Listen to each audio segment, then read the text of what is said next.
It is extremely important, however, wherever we go, that as we are moving those kids, those children, that we are on the opposite side of the driveways.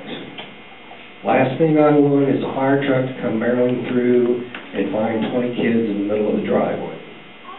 So let's keep them off to the side, escort them to the playground area. It is extremely important that we can account for every child. You have to know who's in your class, and you have to know that they are with you, and you have to know that they get to the playground. If by chance you get there, and all of a sudden one of the kids is missing, it's extremely important at that point that we're notified via your radio. Who's the child? What do they look like? What are they wearing? If you can remember. To tell me that Joshua Jones is missing doesn't tell me anything. You know Joshua Jones. You know his mom and dad, probably their parents. I don't know Joshua Jones. Now, if you tell me Joshua Jones is missing, he's 5 years old, he's got on a pair of blue jeans and a plaid shirt, I got a better chance of finding him. And I want to find that person as quickly as I can. I don't want them in this building, and we will do everything within our capability to locate that child and get him or her to the playground. Hey Larry. Yes, sir. This really may be more for Devin, but during that fire, that I was the pastor, the pastor, and probably the scariest part of the whole thing was what you were just talking about, not knowing who was here and who wasn't here. You know, when you have 50 or 60 kids in a room, and you take them all to a different location, how do you, you can head count, but you can, I guess my point is, and this may be for Devin in this situation, we've kind of gone away from doing check-ins, at least with little kids, that I assume here in this room. For that situation, it may be worth it for us to have a checklist so that we know that Joshua Jones is in service this day, and we all are outside now, and Joshua Jones is not in our group. You know what I mean? Because to me, that's the scariest part of being somewhat in a not really knowing, because when you're the teacher or even you have a group of kids that are normally there, some different kids, but it's hard to remember who those 15 kids are for this Sunday and if they're actually all out on that playground. Does that make sense? So it may be something worth thinking about, even if it's nothing that you really use on a regular basis, but just as a safety thing. This is our basic list. They're checked in today. Here's the extra kids that are here. You may never do anything with it otherwise, but other than just that safety thing of if we have to leave the room or a tornado or whatever, that, hey, this is the group of kids that are here today. Yes, that's a very good point, very valid point.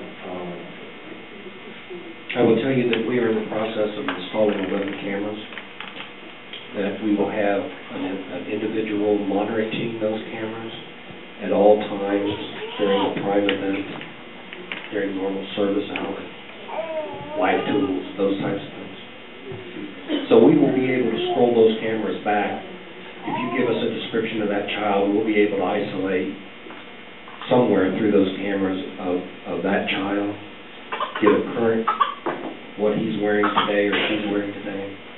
We'll also be able to monitor those cameras once we've evacuated this building. We'll be able to view that and see if there's any movement or any activity. The child activity. Yes, ma'am. This may be stating the obvious, but I wouldn't have thought of this until you said it.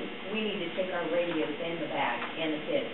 Okay. I wouldn't have. I just said that for the sake of anybody else in the room going, oh, the radio.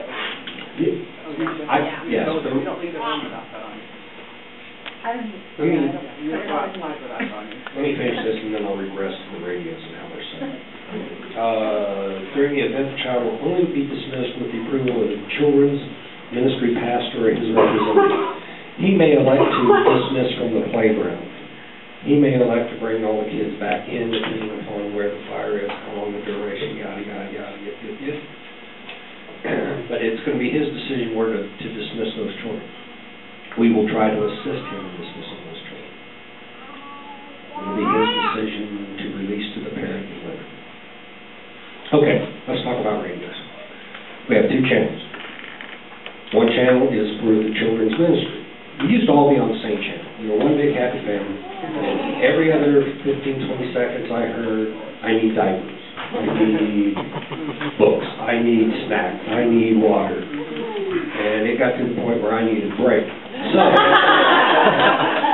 we put children's ministry on one channel. We have security and safety on the other channel. We have an individual who carries 2 radios. He has a plug in his ear for security and safety. The other radio is open mic, so anything you say can be heard by anyone standing next to him or her. You may want to be cognizant of that point. So, if by chance you have a situation, you have a problem, radio. Don't run, don't seek, don't try to find a security safety guy. Get on that radio. This is Terrific Talkers. I need security. And they will notify us immediately. So, Mobile 2, Mobile 3 is probably on their way. Team Leader's on his way. It's a relatively quick response time for Mobile 2 and 3, probably within 10 seconds, 15. It's probably a 30-second response time for Team Leader. Team Leader will also be directing the other people where to go and what to do.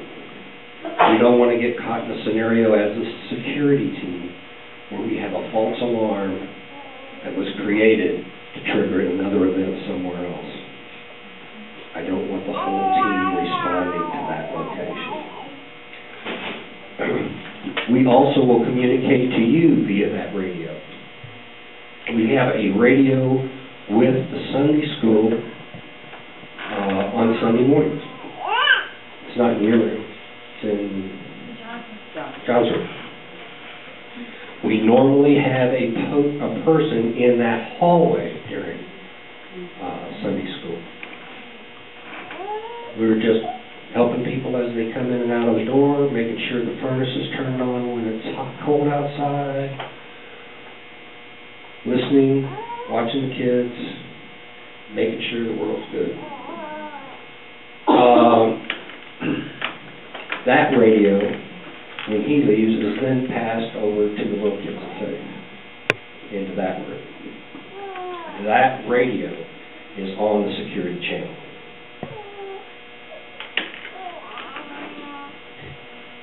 We have a member of our team who is in the proximity of our pastoral staff.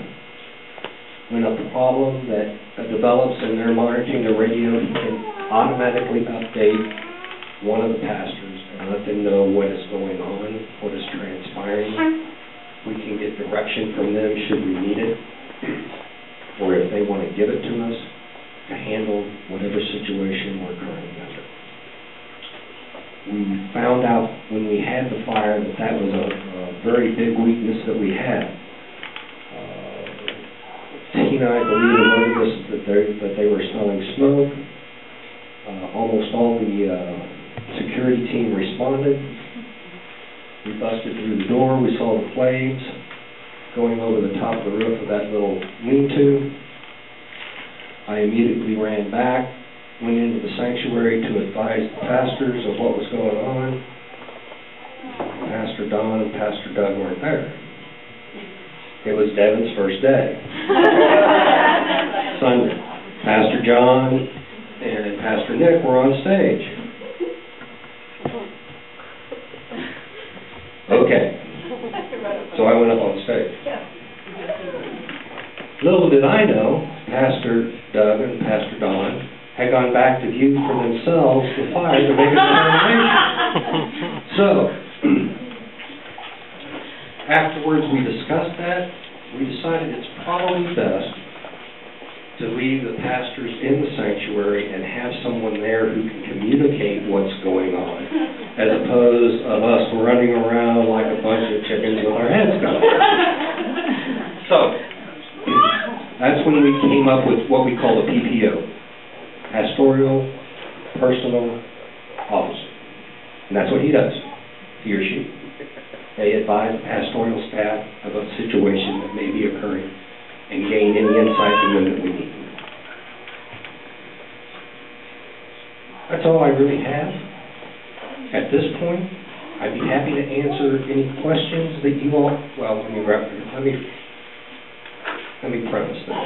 I'll be happy to answer any questions I'm willing to share with you at this point. Who's first? Who's on second? Ma'am? I was just wondering, is it insurance-wise, do we need, if there's ever a fire, do we have to report it out? Like, say you contain it, like it is in a trash can, or it is small, a kitchen fire, maybe you can put it out. I know the security team should be advised, but does it have to be always told to the fire department? Not always. I just think for insurance reasons, because we're a large facility and things like that, they have to always, Don't have a clue. At that point, what will occur is that anytime we have a situation, whether it's a medical situation, anything unusual, a child scrapes his knee or has a cut or a lady faints or somebody's having aspiration problems or heart problems, we have what we call an incident report. And that incident report is filled out for that particular event on that particular day, and that is then presented to the pastoral staff, and they will make the decision of what to do with that information. Now,